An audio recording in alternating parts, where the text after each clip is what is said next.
Hello everybody and welcome back. Myself and Melissa are delighted to have been invited by the Meath Libraries and the Healthy Ireland initiative to talk to you guys about parental worries for the upcoming return to school.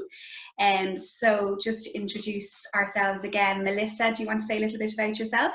Yeah, hi, my name is Melissa Moore and I'm an accredited play and creative arts therapist based here in Leek. So I work with children and their parents from the age of 3 right up to teenage years, and generally children who present with any form of emotional or behavioural difficulties. So I've been working with children and families for the last 24 years, and I'm also a mum of 3. Thanks, Melissa. And yes, my name is Linda Breathnach. I'm a counsellor psychotherapist and I work with adults, individuals, couples and groups. I've been working in this field for about 20 years. I'm also a lecturer and a supervisor, and I've been more recently doing corporate work, helping supporting employers in supporting their employees get to grips with the challenges of COVID-19. So I've been running a lot of online workshops in that regard. And I'm also a mum of 4 as well. So between us, we have 7 children, and we are going through all of the worries ourselves in terms of what we're talking about. So in terms of the return to school, there's a lot going on about it in the media. Things are chopping and changing. Melissa, I'm actually not even tuning in. I'm not even reading the headlines anymore, because I remember and we talked before about the exams and how much that chopped and changed. You know, a month or 6 weeks before, we still thought the exams were going ahead, and then it changed again. So I feel a bit like that this time around. The starting school in September, we'll deal with it when we get to that stage. I think there's so much that still has to be decided around social distancing and masks and timing and pickups and teachers and new structures and policies within the school. So I'm working hard to stay in holiday mode and focus on a lot of that closer to the time. But I suppose we were talking earlier about what sort of questions are coming up for parents around the return to school during the pandemic.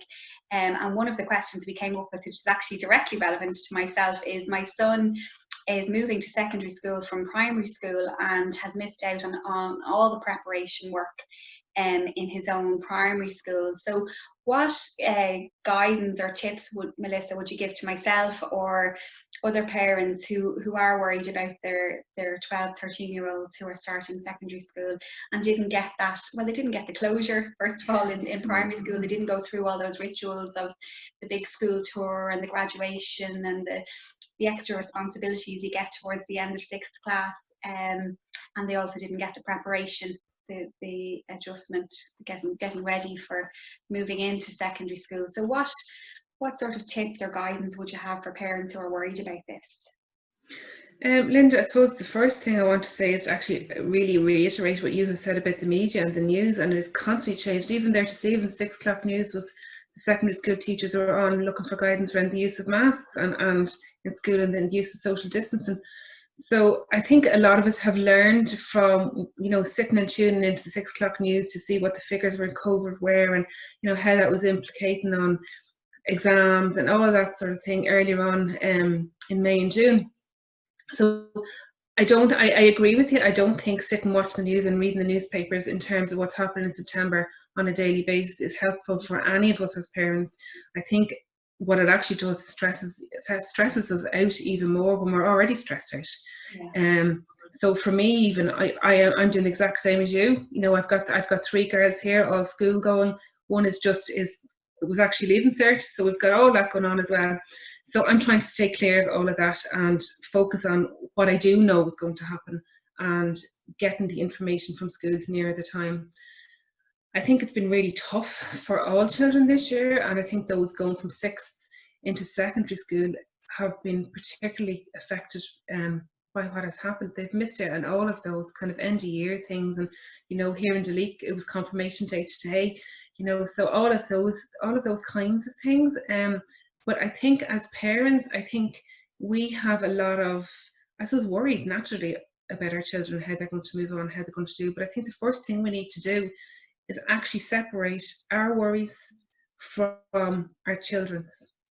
Often we worry about 101 different scenarios, and we assume that our children are worrying about the same thing. So it's really, really important that mums and dads and guardians tune into what their what their worries and what their stuff, I would call it, is, and try and separate that from children. So I think what you can do is, there's lots of work that you can do around the practical elements. So, if you're driving by the school or walking, if your child is going to be walking, that they know the route in advance, that you've done it several times. So that's one thing that's ticked off their box, I suppose. And I suppose one of the first things I would start with doing really is sitting down with our children and doing what I call a worry ladder. So you literally draw a worry, and on each ring of the ladder you mark it 1 to 10, and you ask your children, like, is there anything that you're worried about? Yeah. Without you putting your worries onto them, let them come up with them, because they could be completely different. They could be very minimal, or they could be the other end of what you're thinking. And get them to write on the rings what their worries are, and one by one we can start knocking them off, I suppose. And so I think on that, Melissa, that one important thing that you're saying there is that we might be at risk of assuming that they're worried about something that they're not worried about at all. So we might be worried about the size of the school. The secondary school is so much bigger than the primary school. We might be worried about them walking on their own, or, if they're going to make friends or whatever, but that doesn't mean that they are. So you're right. I think that bit is really important. And I know myself, just from working with clients, so much stuff is under the surface that we don't even realize, our own flashbacks to our own times in primary school or settling into secondary school. I think if you ask anybody, not everybody, but a lot of people have very distinct memories about that very significant time in our lives of adjusting into secondary school, and the new friends and the cliques that go on and all the challenges around that. So sorry to interrupt you, but I think that's a really important message, that we need to be aware of our issues, and not that we don't assume. It's that challenging that assumption that we don't assume that our children are worried about the same thing, or that we don't cause them to be worried by telling them, oh God, you're going to be worried about this, or you're going to be worried about that, when really it might not be an issue for them at all. It might be just our own issues as parents. Absolutely, that's exactly what I was going to say. If they think that you're worried about A, B, or C, and they haven't been, then they start saying to themselves, God, what's wrong with me? I should be worried about it. You're creating worries nearly for them in addition to the ones that they already have. So you can look at the route, you can look at timetables. So what I tend to do I run a transition workshop every year with our 6 classes here in Duleek. And what I do with them is I print out a blank timetable, and we start colour coding them. So say for English, you'd colour in every box with English, and then what I do is I get these folders. Sorry, I'll show you the other side of stuff in that one. These folders, they're zippy ups, they're mesh ones, and you just zip them up. But like, you could put all your English books in there, and what you've done is, so whatever colour you put on your timetable, on your subject, you put the same colour on the side, so sellotape to the side. So when they go to the lockers and they put the books into the lockers, all they have to do is pull out the colour, the folder with the colour on it. So it makes it really, really easy and really, really simple for them. So you don't have to get one of those folders for every subject, but if you could do 4 or 5 of them even, you're making things so much easier for them. So colour code them and colour code the folder with it. So other things then that you can do is, I suppose, having the spare locker key. I know I've had this issue every first year, but luckily all my children, they've all had a sibling in the school. So if you do have another child within the school, make sure the other child has a spare key for that locker, and that you have one at home. It just makes things so much easier, just the practical thing. That only applies if the locker is key friendly, rather than in our school, in our boys' school, it's one of those the dials where they have a code or whatever. So we've had many a drama with that, but sure, of course. So, well, maybe then you write the code down somewhere inside our journal. It's just practical, really simple things. The other thing is, for the bunch of keys, you can buy key rings that have like a spiral plasticky thing that they stretch. You hook that onto the the trousers or whatever. What else? So that's some of the things, and I suppose the other thing then is the what if scenarios. So the things that they have written on their worry ladder. So what if I get lost in school? What am I going to do? Well, what are you going to do? So mommy, you say to your child, what are you going to do? So let's come up with a plan. You know, and you would hope that your child will say, well, I'll go and ask teacher, or, you know, I'll go and ask one of my friends, or whatever it is. So doing lots of those what if scenarios, having a plan and having it prepared for your child before they go in is half the battle, and will so reduce stress for them. And again, I suppose reassuring them that every child going into secondary school will have some worries, and the majority of them are the same as your ones, so they're all going to be in that same boat. And get them to try and identify, I suppose, is there somebody in the older year that they know that they can go to if they need be, you know, so if they're in a football club or tennis club or whatever, is there somebody there from there that they know? And I suppose the other thing then is to make sure that you're checking in with them into their journal for the first couple of weeks, so that they're managing their homework. And you know, not that you're watching them, but you're there as an age to support them, that they're managing everything and they're taking it off as they're going along, and get them into that kind of study routine in the evening. As a parent, it's really, really important that you have a really good routine, especially in the first 3 or 4 weeks of school, you know, so that you're there in the morning helping them getting up for school, and, you know, even if you need to help them pack their bags or ensure that they have everything for the first few days, because they're going to be stressed. Their brains are going to be naturally in stress mode, so they're not going to be able to think straight until they get into a rhythm of what's happening and knowing where their classes are going to be. So the other thing that you can do actually as well is when most schools generally get a hardback journal, if they can even do like a floor plan or like a little mini map of the floor that they're on, and mark out, you know, what room numbers that they're in, so on that when you're doing the timetable, if you're color coding the subjects, you can write in the box what number classroom or whatever floor is in it, so that they know exactly where they're going, and have several copies of that timetable, one on the locker, their journal, one at home in the fridge, whatever it makes it easier for them. So there's loads of stuff that you can be doing around school, and I suppose like it's important to acknowledge that they will be nervous, and you know, I suppose it's natural. Yeah. And it's a good thing. A certain amount of nervousness is a good thing, because it makes them want to get on with life and proceed. You know, and we're leaving that really big, important kind of chunk and period of our life behind. But it's very, very important that mommy and daddy send the message across that, you know, you're going to be fine. Yeah. You probably will have lumps and bumps on the road, but you will be absolutely fine. If mommy is there on the first morning of secondary school, upset or you know, obviously worried, then they're going to pick up on that, and they're not going to go into school settled. The other thing, Sarah, I would say, and it's really, really important, is that there's downtime built into the routine. So, you know, I would see a lot of parents coming to see me with their teens and would say, you know, they've given up football or they've given up piano or whatever it is. It's actually really important to try and keep up with as many of them, especially in first year, as we can. I suppose they're into the groups within school, and it switches the brain off and helps them relax and keep their nervous system regulated. So it's really, really important that that's built in. A lot of my work is done through play and creative arts, and it's really, really important to create opportunities at home for play. Now, I'm not talking about your 13-year-old sitting down and, you know, playing dolls with you or playing cards with you. There's lots of different ways that you can create playful moments with your children. So it might be, come on out and kick a ball, or come on, we go for a jog, or just having a laugh and a giggle, you know, and kind of bouncing off each other in the garden, or even jumping on the trampoline. That's how children still, even when they're in their teens, that's how they work out issues, and create environments to allow those issues to be brought out. So again, it's creating an environment if there is worries or anything that's bothering them. So things like, you know, when you're in the car, sometimes the best conversations happen when you're in the car, because you're not facing each other. You know, they're talking to your head, you know, so they can't really see what's going on, or you can't see them maybe, or, you know, out for walks, rather than sitting down when they come in, well, how's your school day? Stand there now at the table, how's your school day?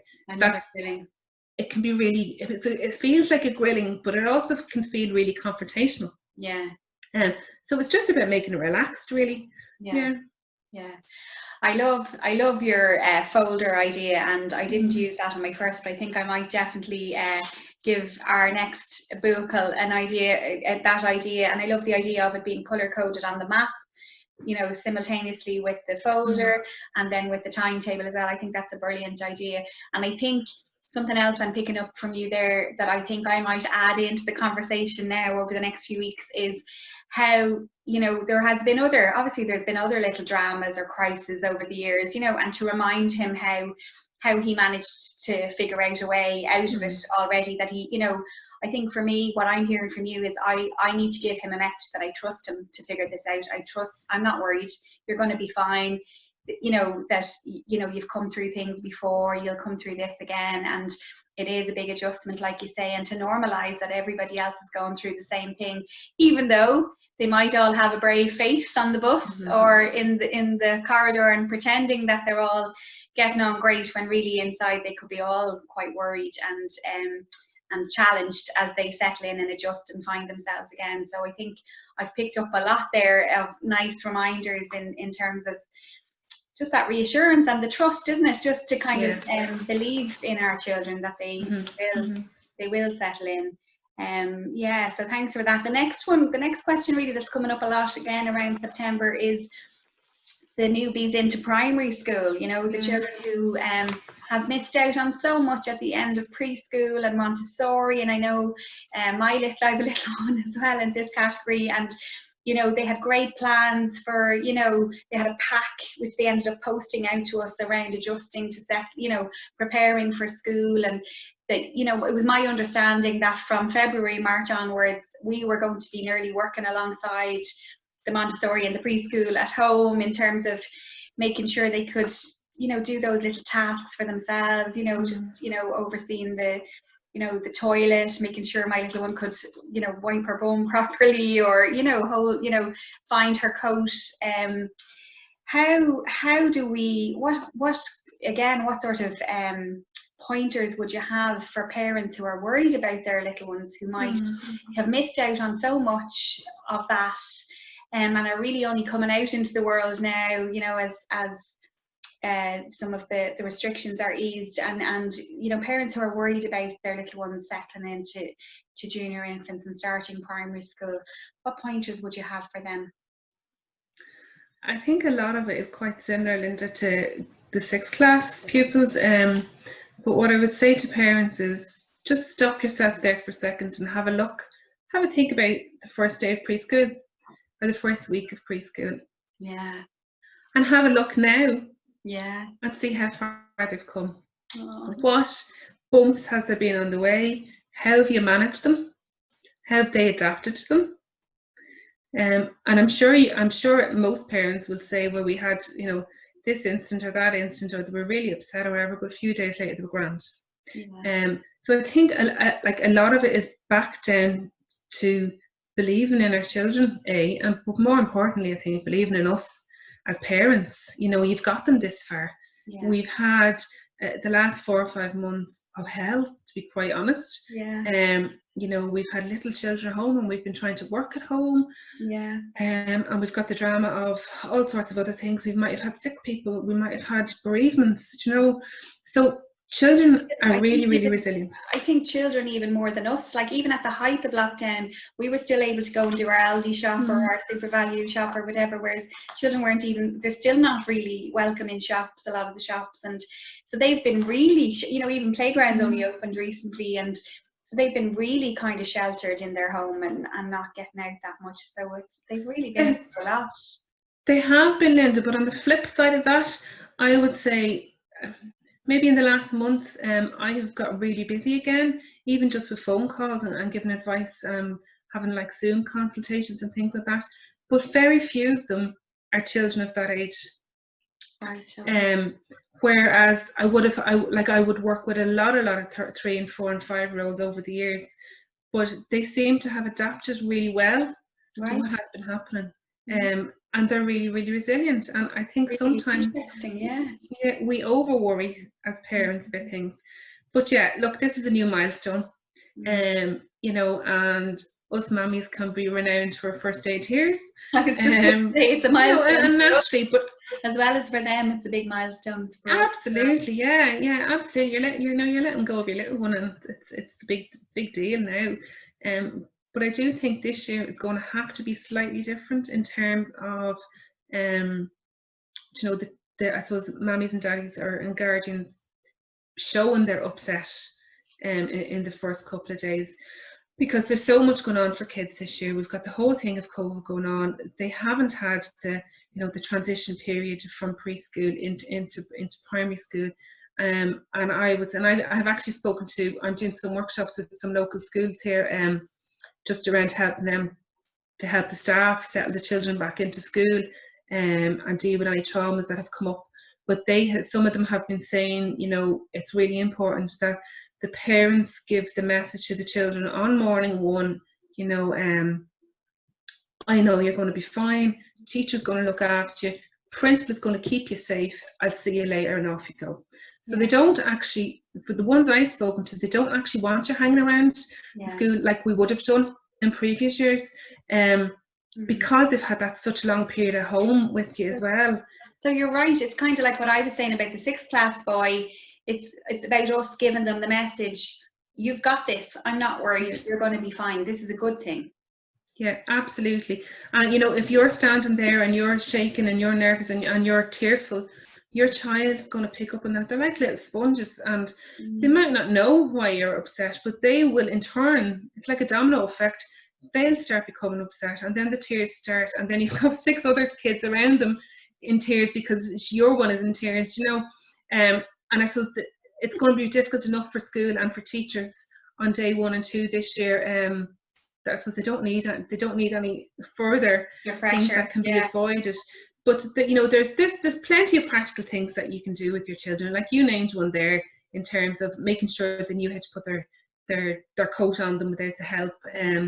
That the coat is really well labelled, and that they know how to identify their coat. So you might have 5, you know, coats from Pennies hanging up together, but how will they recognise their coat? Yeah, and you're right, actually our school have a school coat as well, so they could all be the same coats. So yeah, maybe putting their I don't know, their scarf on it, or a little label on the outside. I know somebody I know put a little label on the outside of the sleeve here, you know, just so they could, you know, with a little pink picture or a little football on it or something, just they know that that's there. Well, I often suggest to parents to, you know, if you've got those loom bands or you've got a hair bobbin or something, you know, the piece that you pull up that has a little hole in it. If you just tie it into that, even, that they can see from afar, that's their one. Yeah. So they would have had lots of practice in school about, you know, line it down and line the jacket down the floor and putting their hand in and throwing it up over their head. So doing that sort of thing at home, having the shoes that have Velcro on them as opposed to laces, the lunch boxes that your child has had lots of practice opening it, that you don't have loads of packaged things inside in the lunchbox. Even if you have a couple of different small size containers in the box itself, it's much easier for children to open. And things like, you know, their books, that they're really well labelled. You know, the teachers prefer that you've got big writing on the front in block letters so that they can see it from rather than your joint up writing. So those sort of things. Like, what else have I got? I had a few things written down here as well, because they're all so important. So make sure they can wipe their own nose. Small things like that, especially now. You know, that they know what to do with their tissue. Yeah. You know, they know how to sanitize their hands. I was laughing actually because my little one washes her hands really thoroughly, and she does this with her thumb and this on her hand, and she learned it in Montessori, and I thought, oh God, that must be a COVID thing or whatever. And then I realized that my friend who's a nurse, like I think they call it the 5, I can't remember, 5 something anyway, but there's 5 positions that you do, so it's like that, and then you do the circle and then you do the thumb. But my little one who's ready for play school or big school will does that when she washes her hands, and does it so thoroughly, and she learned it all in Montessori, and it's so reassuring nowadays as well to know that she knows that. You know, she'll teach her big brothers a few tricks. And I bet you never thought, Linda, you'd be saying that was one of the things that you were so delighted about. I know. Wash your hands. Yeah. You know, but look, we're in a different environment, you know. The elbow as well. They do the elbow there, You know, so lots of practice of those things at home, and that will make life much easier for them, but for teachers as well. And it'll also give us a little bit of reassurance that, you know, you've taken them through those steps and they know what to do. But you can also get I got them here actually, and I couldn't find them this evening to bring them on. But they're just little they're little bottles that attach to your keyring that you can put the hand gel into. So you can pop them onto their school bag. I think I got them on medikit.ie, I think. So even those little things are really, really helpful. And that, you know, that they can they're able to put their own books into their bag and take them out and zip up their bag and zip their coat and all that sort of thing. The other thing I would say in terms of just for yourself, I know a lot of the schools ask on day one who's going to be collecting your child at the end of the day, and you normally have to give 1 or 2 people. And the teachers, certainly in our school, if it happens to be my name on the list and I ask you, Linda, to go and collect one of my children, the school won't release my child to you, you know, if I've had an emergency of some sorts. And what does that leave you with? It leaves school in a position, but it also leaves you with a really upset child. So what I would say to parents is, if something happens, that you have a backup plan, but that you've let the school know that there's a backup plan. And the child as well, probably, you know, that if something happens, that, you know. So it's really important, you know, even at the start, that you might swap numbers even with another mammy. So, you know, if anything happened to either one of you, that they know, that the children know that there's a plan in place. And I suppose the other thing then, you know, for young children is if they're going to be going on the school bus, that, you know, they know where to go to get it, what numbers on the bus to look for when they're coming out, all that sort of thing.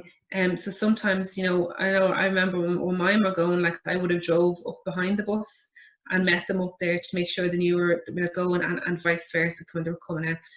And I suppose if that's the case, you'll also have to practice with them then how to wear a mask if they're going on public transport. I will actually be putting up a lovely social story on my Facebook page over the next week or two, just around wearing masks and explaining it to children. So if people want to look out for that, that's there. The other really helpful thing for small children going to school is, and you know, you can do this for 7, 8, 9-year-olds, any age, is some social stories. And there's loads that can be found on Amazon.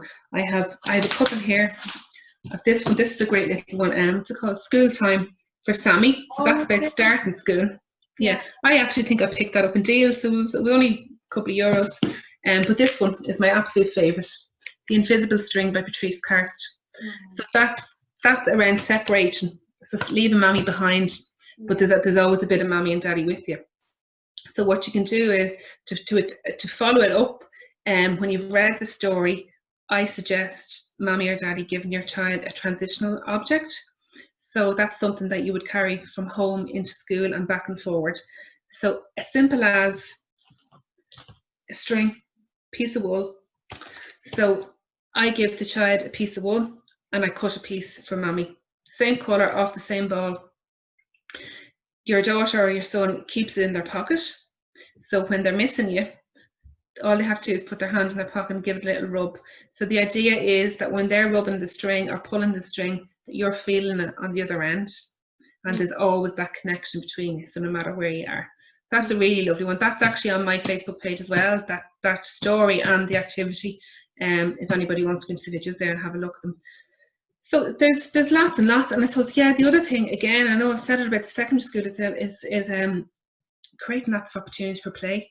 Play, that's my language. I suppose, and you know, for 4, 5 and 6-year-old and children that come to play therapy, they come to play therapy because we resolve issues and difficulties that are upsetting children through the use of play and through the use of toys and art and crafts. That's their language. They don't sit down and don't have the ability until much later on in life to be able to say, this is what happened, this is why I'm upset, this is why I'm worried.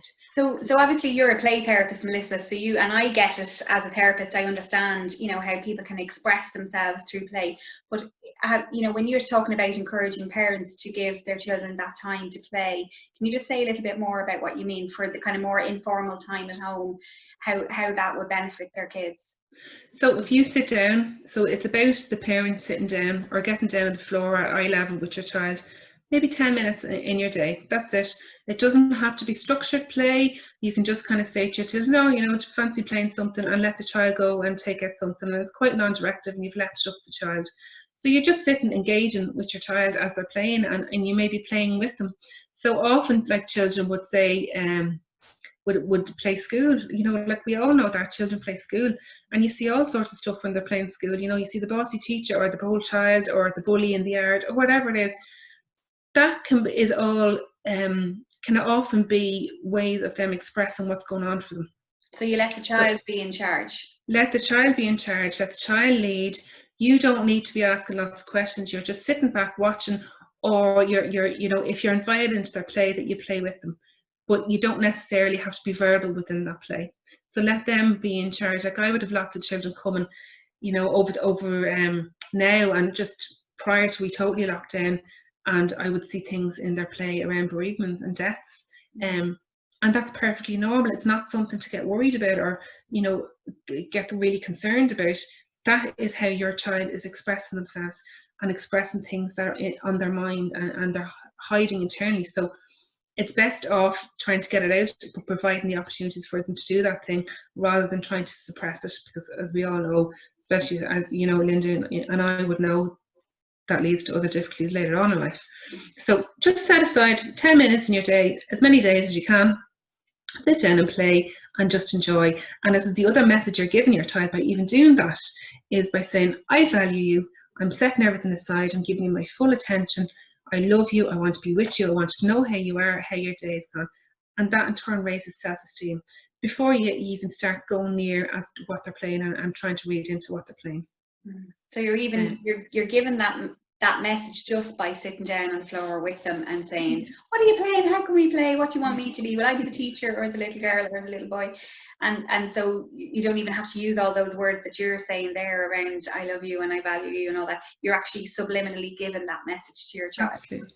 It's all about connection. And if you create a strong connection with your child, you are opening up the pathway, I suppose, down the road, that they know that they can come to you with whatever. They can come to you with their worries, with their problems, because from a really early age, you have made that connection. So if you think back to how, even your newborn, that you're holding them in the arm and you're looking at them and you're feeding them, and, you might be rubbing their head, that's all about connection. That's all feeding the same information to your child of, I want to be near you, I love you, I care about you, than what you're doing when I'm saying to you to sit down and play with your child. So that's even, I'm just thinking of adult clients that come to me, like, that's a really good point around giving permission for the child to feel whatever they're feeling. Like, just to take that one step further, what you're talking about there, if they're talking about death, or if they talk about something they've heard to do with COVID-19, or often as humans and as parents ourselves, we might feel a little bit upset or uptight to see our child angry or sad, or expressing like an anxiety, or an emotion that we might perceive to be uncomfortable. But I think what I'm hearing you say is that how important it is to give those feelings permission. Like what you were saying there about suppressing is a big risk. And in my field at this stage with adults, I regularly use the line, depression is suppression, and the best way to help it is expression.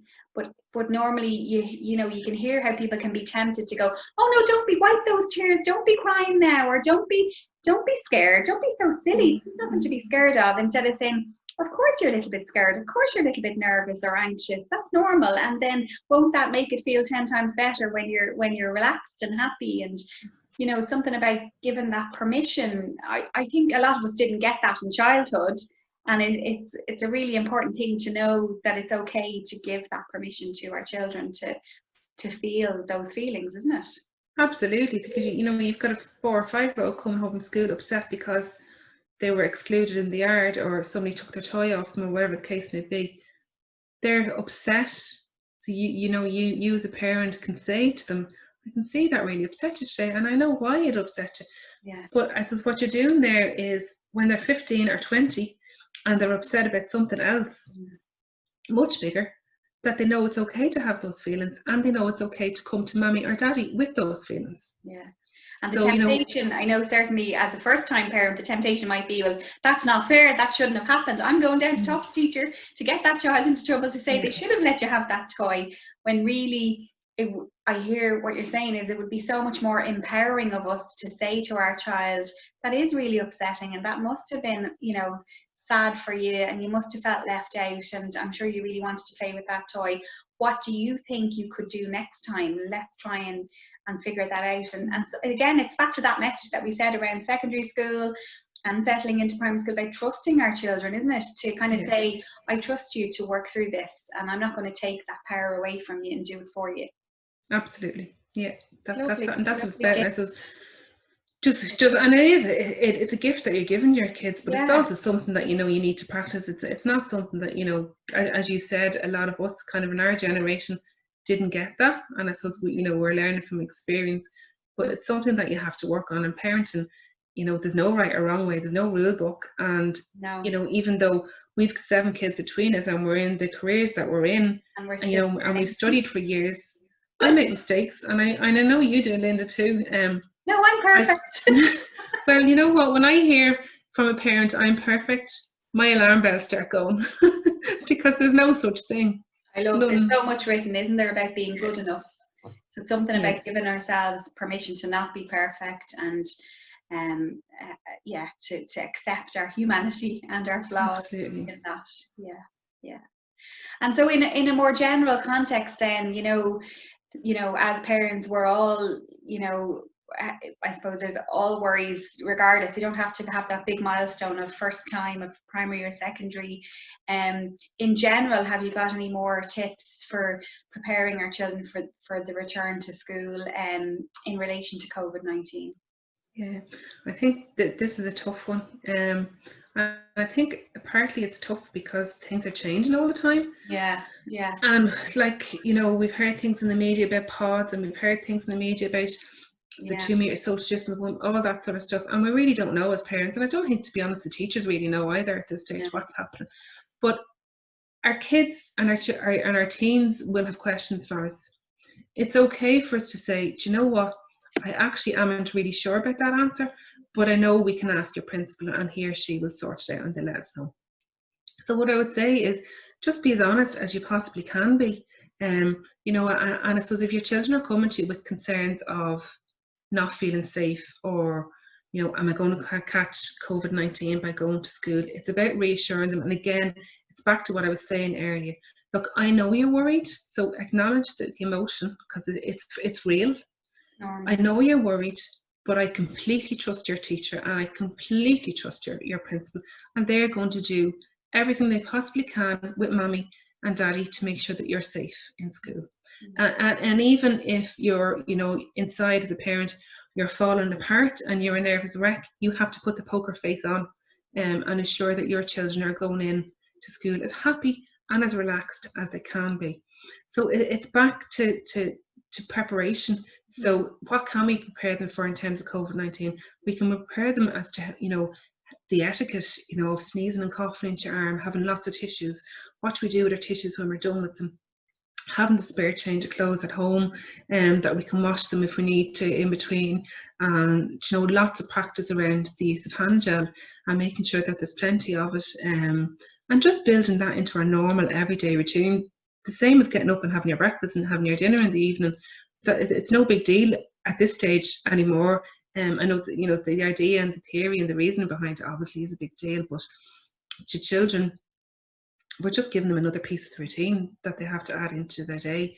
You know. Yeah, and I was talking about that the other day to somebody else, and how much, you know, we forget, because as adults we kind of get a bit set in our ways, and days and weeks and months blur into years. But we're talking about, you know, children, you know, where their lives are, like, because their stages of development are so much shorter, they're growing at a rapid rate, their brains are developing, they're reaching all these milestones with such short times in between them. So this is just another change in the mix along with all of that. For us it's a big change because we've been doing the same thing all our lives, but for them it's just another little change in, you know, that they have to adapt, whether it's a mask or hand gel, or, you know, that it's not as huge a deal as it is for us, because for us it's a cultural shift nearly, you know. And that's it, you know. And if you have any children that are kind of feeling awkward, or, you know, not liking the idea of having to wear a mask on the school bus, or, you know, if they have to wear them in school, I don't know if it'll come to that, but you can, you know, you can treat it like a, you know,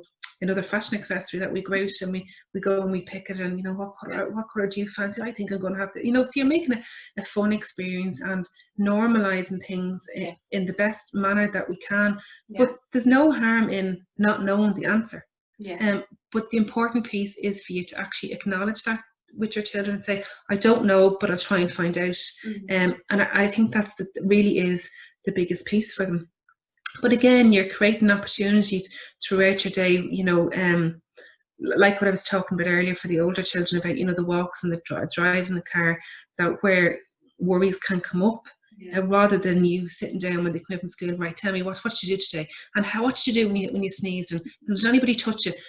That we don't ask all those questions, because you're immediately getting your child stressed out, and they think then that there is something about school that isn't safe. So it's really important for us as adults to manage our emotions, even if we're falling apart inside, that poker face is on when we're around our children. Well, thanks again, Melissa. That's great as ever. And despite working in this field 20 years, I always love to get little nuggets of gold from you. So thanks again. And thanks to Meath Libraries and Healthy Ireland for inviting us again. I really enjoyed recording this conversation, and I hope it's helpful to all of you out there. Thank you. Thanks, everyone. Thanks, Linda.